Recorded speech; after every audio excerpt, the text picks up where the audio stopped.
Takže toto video je pořízeno jako k dokumentaci prezentace činnosti hodin, které jsou zobrazeny přes VGA výstup.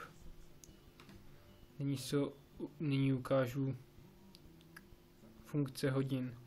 Takže zde mám klávesnici FitKitu, pomocí které to ovládám. Zde mám tlačítka A, B, C, D, pod tlačítkem A je Start, B je Stop, C je Vynuluj neboli Clear a D je Nastav. Takže ukážu postupně. A je Start a vidíme, že se hodiny spustily. B Stop, C Clear. Funguje to všechno. Teďka ještě to nastavení.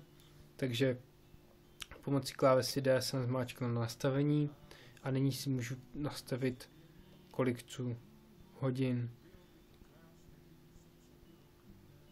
Červená položka nám ukazuje danou pozici, kde právě budu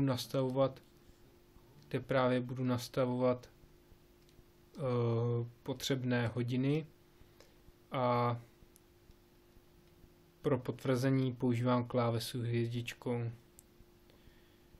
Mělo by fungovat veškeré omezení, takže například můžu zde použít na místech desítek sekund, můžu použít maximálně 5, 6 nelze použít, na desítek u hodin můžu použít maximálně 2, 3 nejde použít a tak dále.